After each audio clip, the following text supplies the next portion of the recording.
Hello and welcome to the Happy Farm D podcast. As always, it's your boy, Dr. Alex Barker, founder of the Happy Farm D, where we help pharmacists get jobs that they love. And today I am joined by Christina Madison, the public health pharmacist. If you haven't heard of her, she has a platform. She has been on the news. She has a speaking tour that she does. She has as a TED Talk. And in this episode, I'd like to think of it kind of like an origin story episode. We're going to go way back and discover, how did Christina go on this path? Why did she choose to do these things? Because in my mind, I think we as pharmacists, we tend not to be as loud as our doctor brethren or even our nurse brethren. I don't know why I use the brethren like we're a cult, but it is what it is.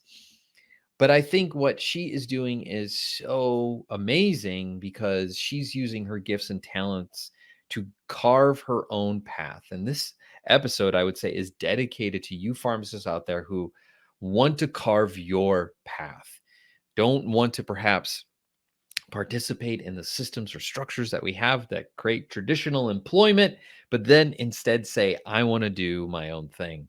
I hope this episode will inspire you. So let's jump into the interview. Christina, thanks for hanging out with us today. I appreciate your time. Pleasure. So, what's the origin story? Where did this all begin for you? Well, I will start all the way back from when I started doing performances as young as the age of 4. So, one of the things that I'm very grateful and thankful for my mother, is that she put me in dance when I was very young. And so she recognized that as an only child, I grew up as an only child, that I needed something to keep me occupied, keep me busy, but then also to maximize the fact that I had no fear and had no problem speaking in front of others. She told me that I could talk before I could walk.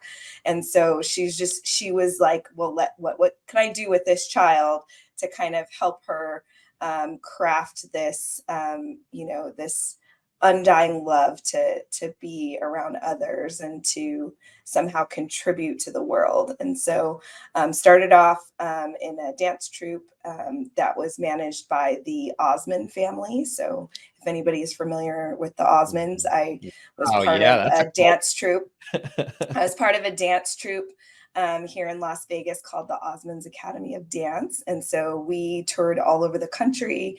I remember being as young as 7 and doing performances in front of stadiums in front of 50,000 people. And so I just had always had a love for being part of the entertainment space. And I was a professional cheerleader before I went to pharmacy school. So loved being in a group and a team, danced, did cheer, was always really like infatuated with that area of the business acclimate.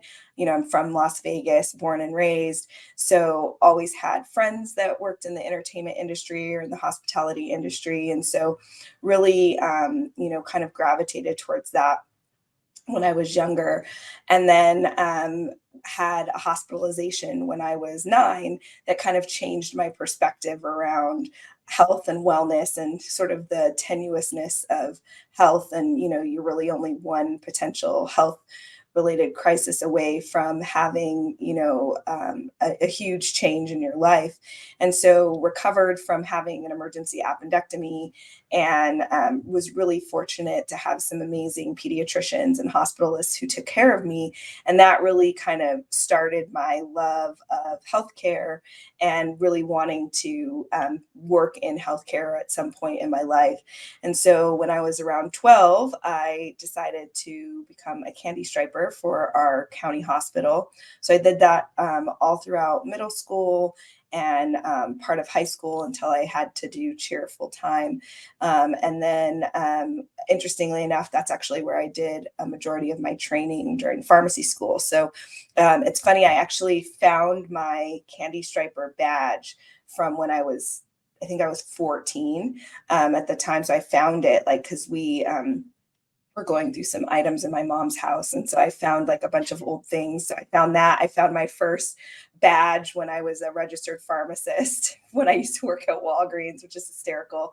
So like just found a bunch of these like items and was just like, wow, the trajectory at the time, I had no idea, when I was working as a candy striper, working in the pediatric ward, holding babies that, moms weren't able to be there, helping to feed, babies in the NICU. I had no idea that experience would now transform, many years later, and I would be a pharmacist for almost 20 years and, impacting public health and then kind of going back to that entertainment side. I think that's kind of where my my love of doing things within the media came from, and sort of being kind of what I would consider to be mid-career.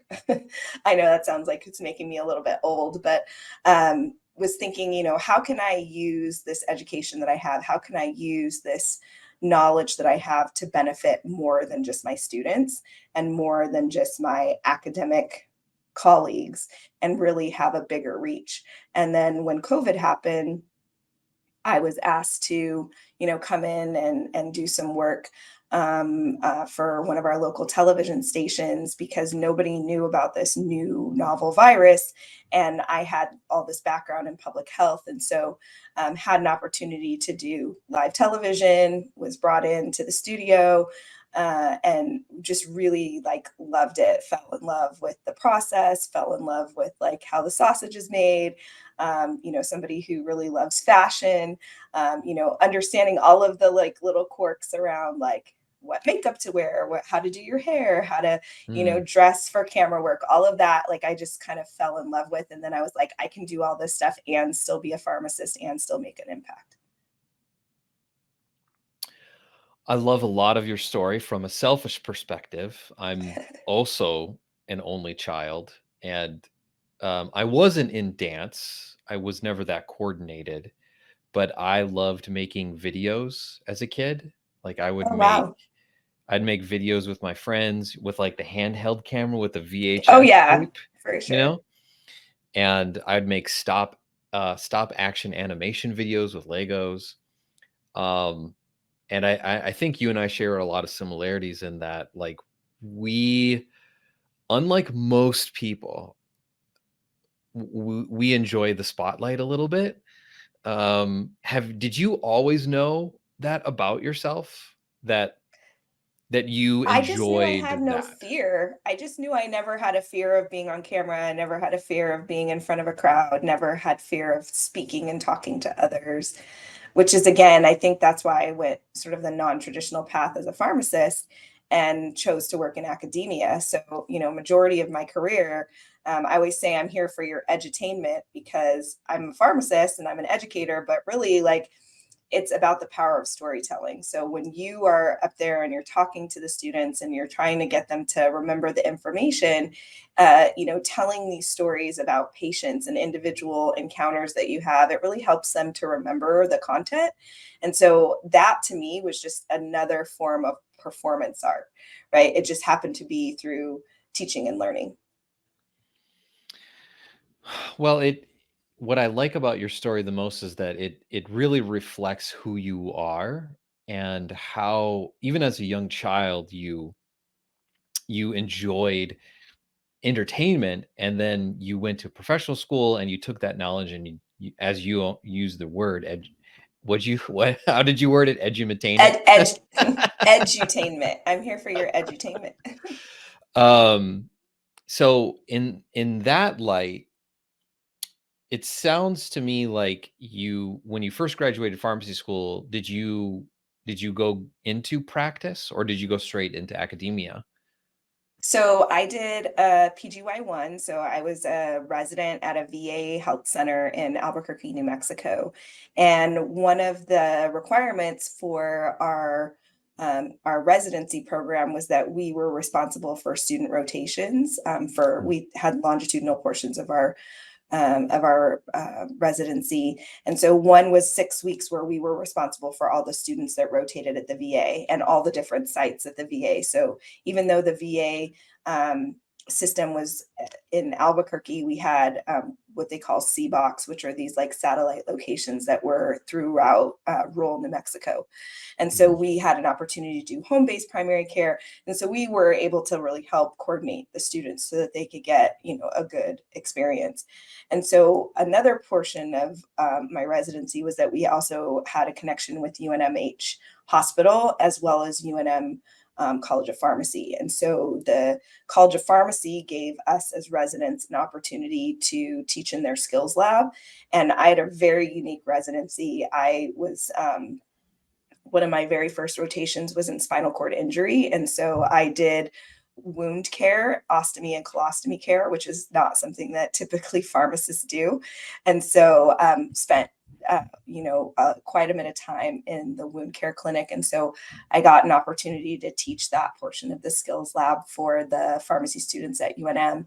And that's kind of where my love of teaching came from. And then really enjoyed that interaction with the pharmacy students, and then that coordination aspect as well, like making sure that they knew where they were going, getting a good orientation, learning more about the VA system. So that's how I kind of fell in love with it. And then I also had an opportunity to speak at New Mexico's Health System Society meeting. So I believe it was NMSHP.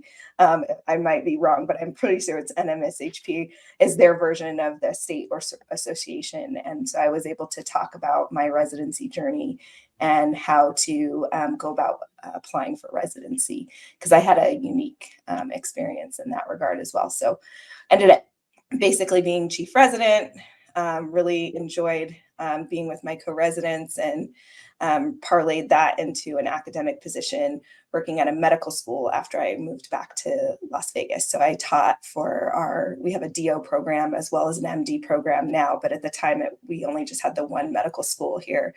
And I worked there for about almost 2 years before I transitioned to a managed care position.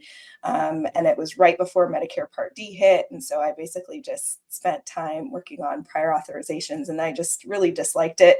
And then got an opportunity about 8 months after I started that job to join the faculty and start clinical services for our county public health department with the College of Pharmacy that I graduated from. So part of that time I was working in retail. So I did have a part-time job working as a community pharmacist throughout residency and when I was at my teaching job, but have not done that since about 2008. To answer your question about if I worked in practice. Well, it sounds like you had a wide variety.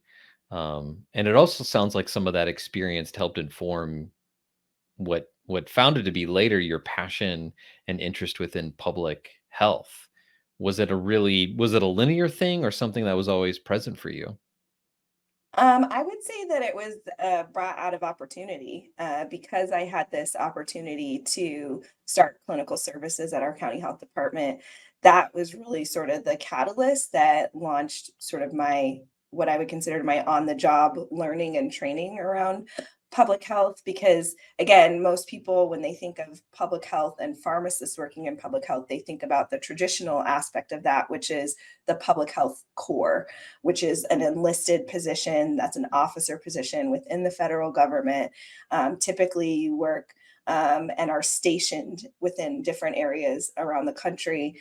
You may also work for the CDC, the FDA, the DEA. You can also work for Indian Health Services, which I worked closely with when I was a resident because we had so many Indigenous folks that we worked with as part of the VA system. And so I really think that, I got sort of a taste for it when I was a resident because we did home-based primary care as well.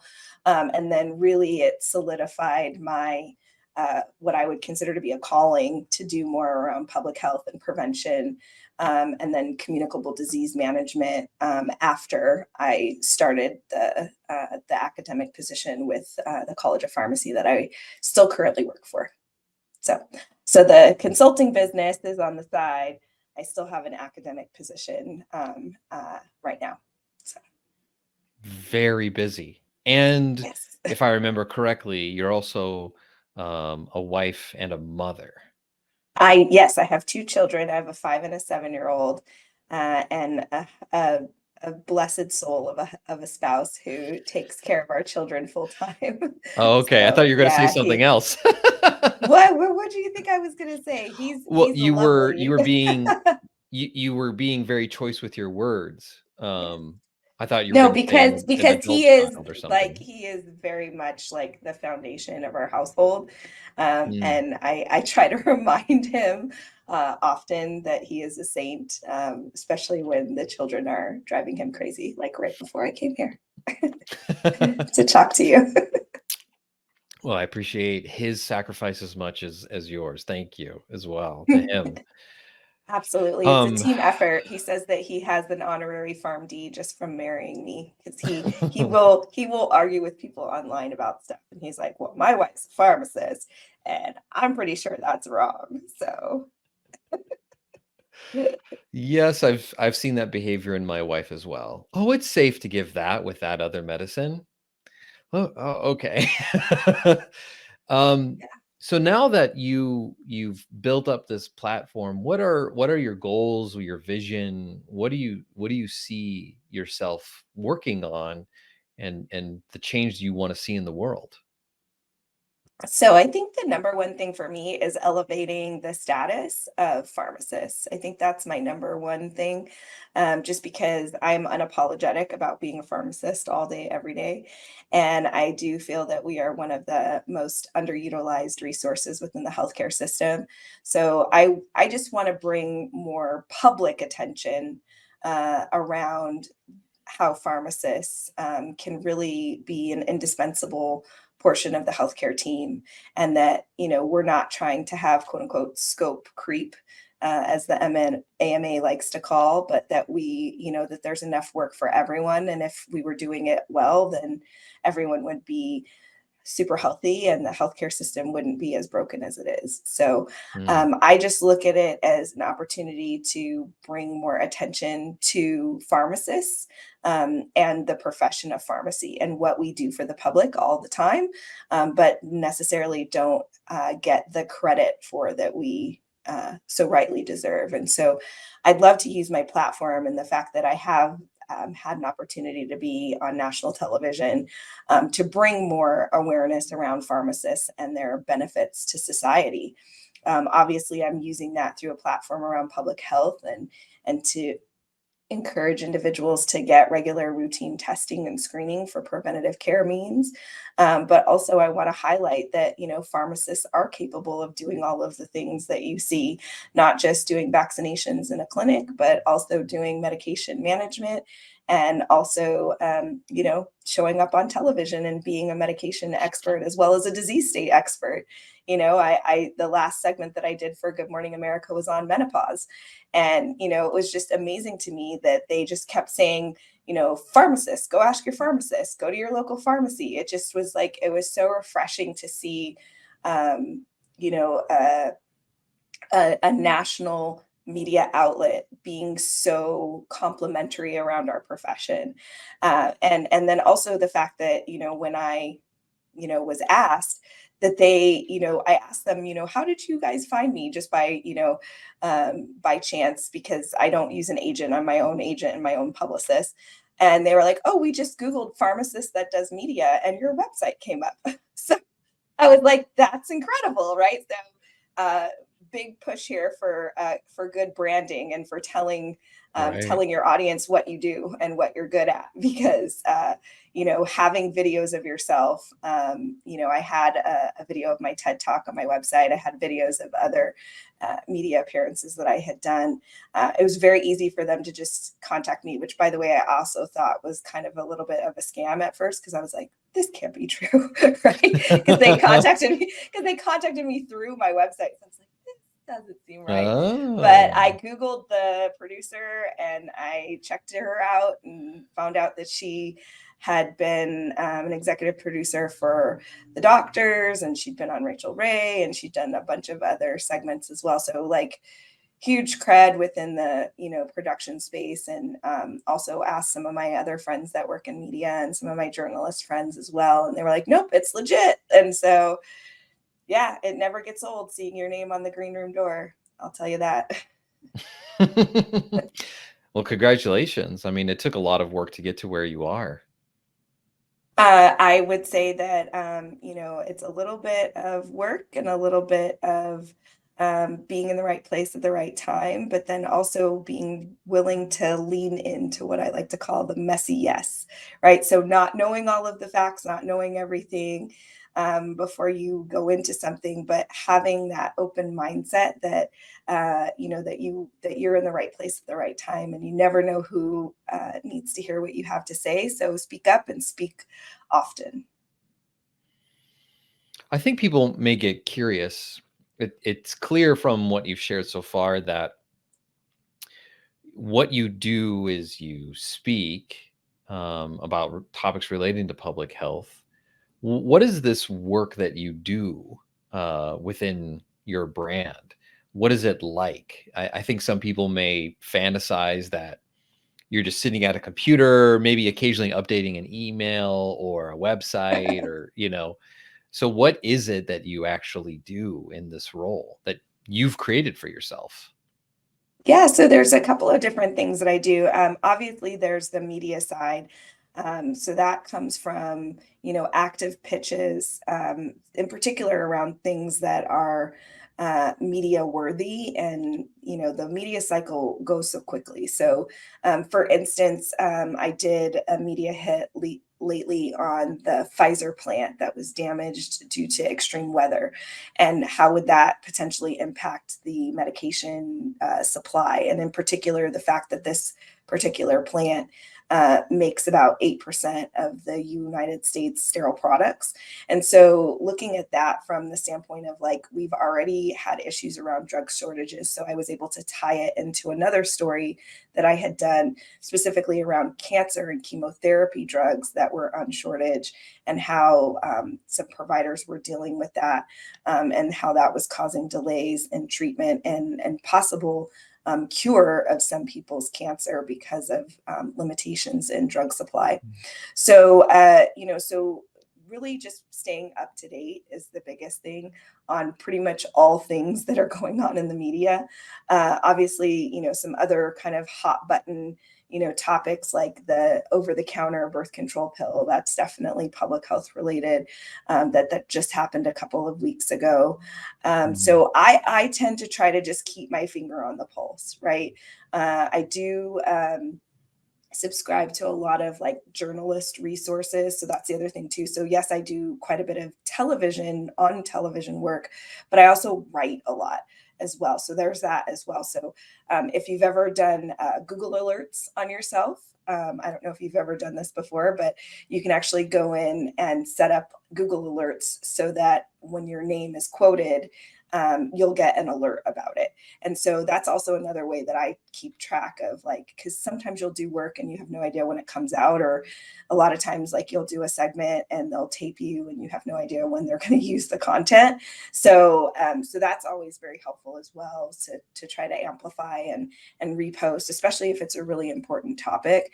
I like to repost those media snippets, just to get that information out there to the public, because that person may not watch normal television, they may do streaming.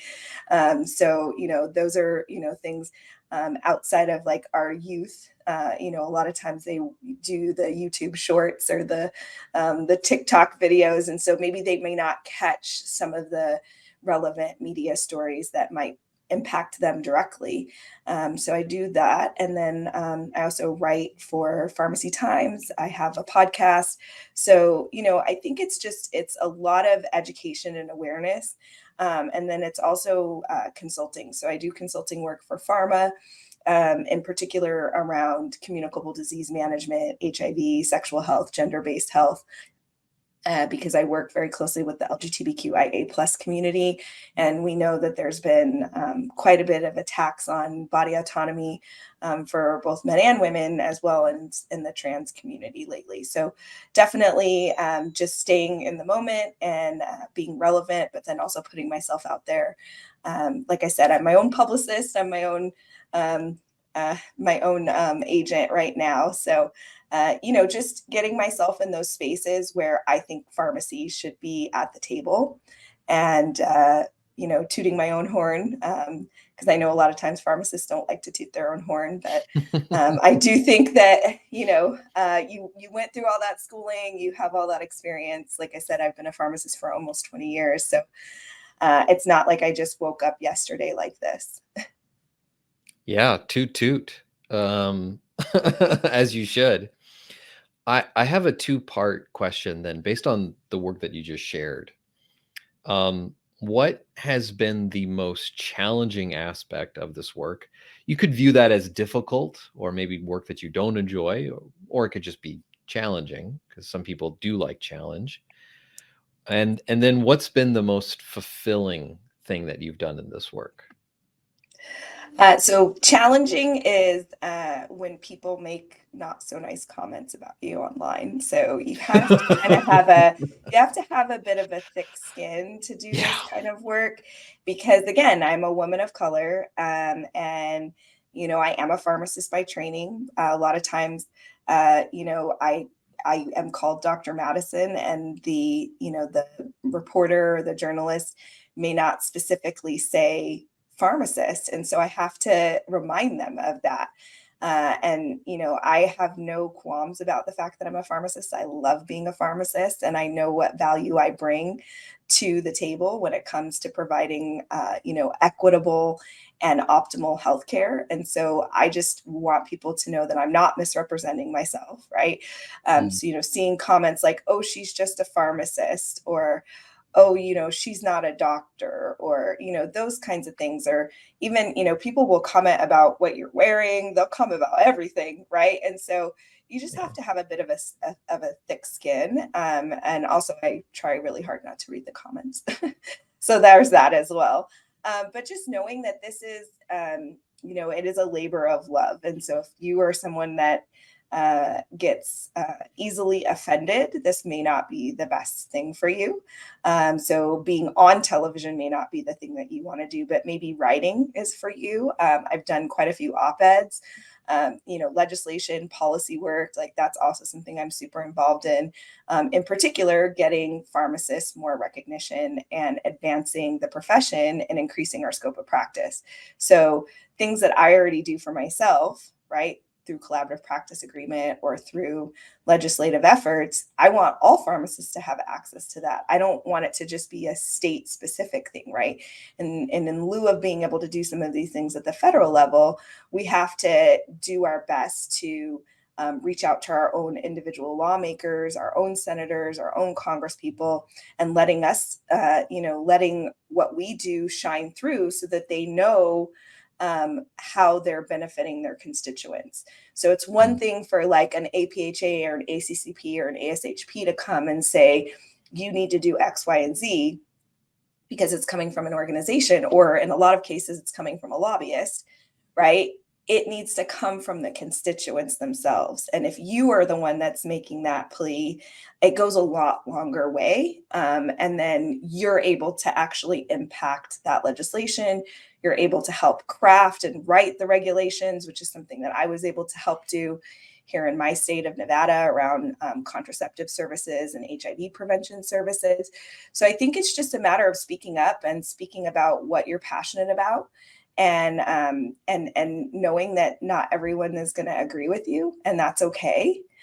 So I would say for sure that that's something that has been a challenge, because not everybody agrees that someone may be able to change their gender.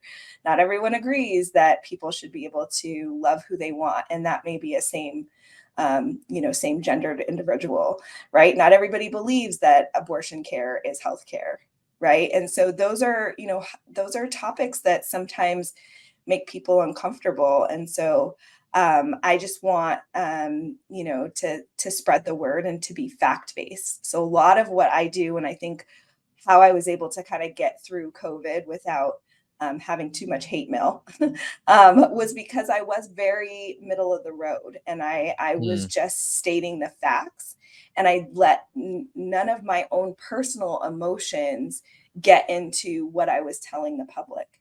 And then mm, ultimately making sure that I know that just by me showing up as who I am, as a woman, as a mother, as a person of color, that I will influence somebody regardless, whether that's bad or good, right? So you see me on television, you may have warm, fuzzy feelings about me, or you may have non-warm, fuzzy feelings about me, right? And so I can't change that because that's based on your lived experience. But I know that representation matters, and I know that diversity matters. And so if I'm not on TV and somebody else is crafting that message, someone else, that may not be the messenger that they need. And mm, so I'm trying to build on that aspect, that we need more people that look like the communities that they serve. And so I think that's the one thing that I will take away from the work that I do, is that you never know how much of an impact you're making. And, when you run into people in social settings, or if you see somebody at the grocery store and they say, oh, I saw you on TV, or I was at the grocery store the other day, actually, and the person that was checking me out was like, oh, my husband used to work with someone that looks just like you. And I was like, oh, that's really interesting. So come to find out that this person, it was me. Like, we were going through the conversation, like, it looked just like you, but come to find out that it was actually, they were talking about me. But it was just interesting to see, like, this person had like such positive, interactions, and was like talking so highly about how her husband just loves this this this doctor that's always on the television. And I was like, oh, that's so lovely. So, like, mm. you just find out more and more information. But again, you never know who needs to hear what you have to say. So always speak up and speak often, because it could change someone's life, right? I had a colleague of mine that I worked with when I was doing sports radio, of all things, right? I had many opportunities Wow. during the pandemic, but one of them was how the pandemic was impacting professional sports. And we used to record the show out of the Cosmopolitan, which, if your audience doesn't know and hasn't been to Las Vegas, the Cosmopolitan's a very, very interesting, like, boutique hotel. They actually just got bought by MGM Resorts, but they have a huge sports book, and so a lot of people going through that space. Very, very well known here in town. And got to talking with one of their general managers. And, he personally had many people either get sick with COVID or weren't able to work because of COVID. And so they made a commitment early on to have vaccine resources available at the site, like in the hotel, for their team members. And then they gave them money every time they hit a vaccine milestone. So when half the employees got vaccinated, everybody got a bonus. When they got to 80%, everybody got a bonus. When they got to 90%, everybody got a bonus, right? And so he came to me after one of the recordings we did, and he was like, Christina, I have this team member. He's, very hesitant to get vaccinated. And I just think it would be really cool if you could go and talk to him, because you've been on TV, and you've done the sports radio show, and I just think it would be really cool if you could talk to him. And I was like, okay, yeah, no problem. So the gentleman comes over. He's an older Black guy.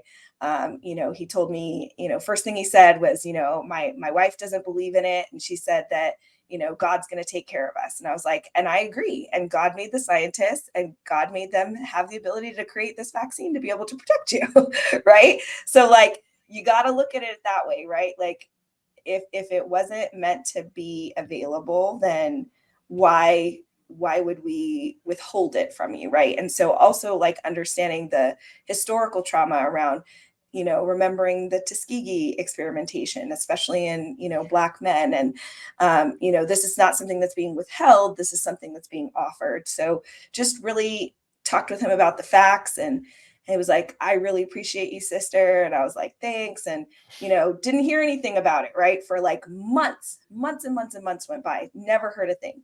And then I ran into him probably about a year ago. And he was like, Christina, that team member of mine that you met with, he finally got vaccinated. And I was like, that's amazing. And I was like, so you never know, like the decision may not be made in that moment, and that's okay. Yeah. But the thing is you need to give people the information in order to make the best decision about themselves and their families. And I don't know what it was that changed his mind, but he said, I really appreciated that you brought this person in and had them talk to me. So that's also the respect factor, because this was his boss. And this is somebody who, like, he could have made it mandatory, but he didn't. He was like, I'm giving people free will, and I'm telling them what they can do to protect themselves. And I'm paying for all of my employees to get vaccinated.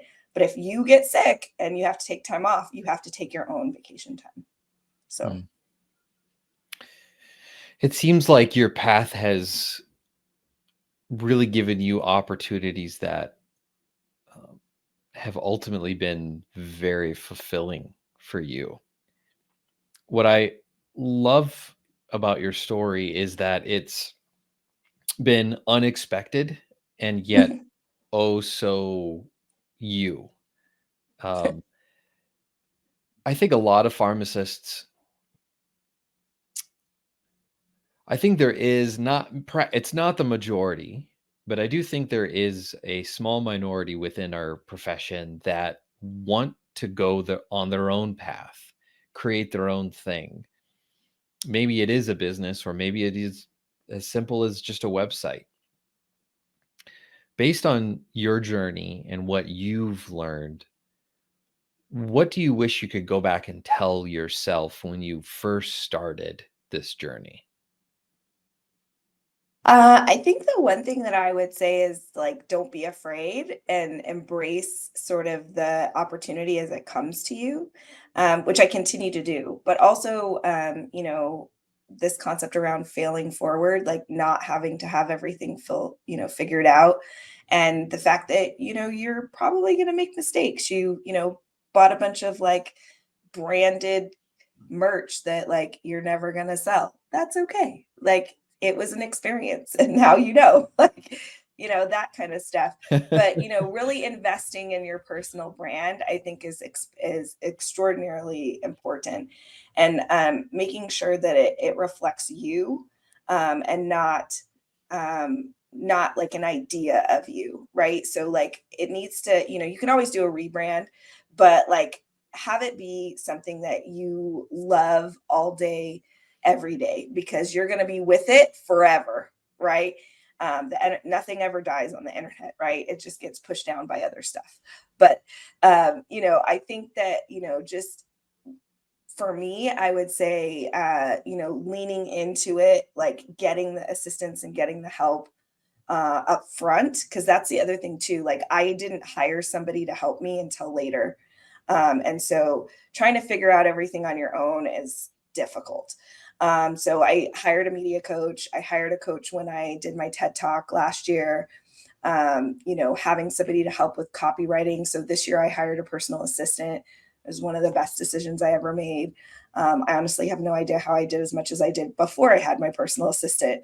And I actually know that one of the things that was the biggest challenge was like tracking down money, right? So like people would pay me for things, and then like I would forget like that they owed me money, right? Like that's not good, right? So like you have to make sure you have all of that like business savvy stuff organized in the beginning. And then just marking off and protecting your time, especially if you choose to do part-time entrepreneurship versus full-time entrepreneurship, and making sure that you have sort of plan B if it doesn't work out, right? And that's okay. And it does take time to get things sort of rolling. There were many times in the beginning, and my husband will attest to this, that because media doesn't pay any money. So people don't realize that, like, if you're on television, like most of the time it's the reverse, like you're paying to be on TV. There's a lot of pay to play. And so if you're on television, it's more about credibility and brand recognition. There is no money in it. So just FYI. And I would tell him, like, oh my God, like I've had all these interviews and I was like, this is just, it's so crazy. Like they didn't even use my interview or this or that. And he's like, and I told him, I was like, I should just stop doing all this media. It's ridiculous. Like it's not getting me anywhere. Right. And he was like, but do you love it? I said, most of the time, yes. He said, do you feel like he's like, do you feel like you're getting good information out there? And I was like, yes. And he was like, then don't stop. And I was like, but it just doesn't seem, I was like, he was like, but I was like, but it just doesn't seem like I'm getting anywhere. Right. I just felt very stagnant. Like I just didn't feel like I was getting a momentum. And he's like, keep going. He's like, nothing that is worth doing happens overnight. And there are plenty of people who seem like they're overnight successes, but I will tell you that there's probably 10 to 15 years of struggle that they've had to go through before it looked like they were an overnight success. So a book that I recently read called 2 Weeks Notice by Amy Porterfield. She has a great line in that book about not comparing yourself to others. She was like, don't compare your back end to someone else's front end, because you have no idea what they had to do to get it to look like that before they presented it to the world. You have a great partner.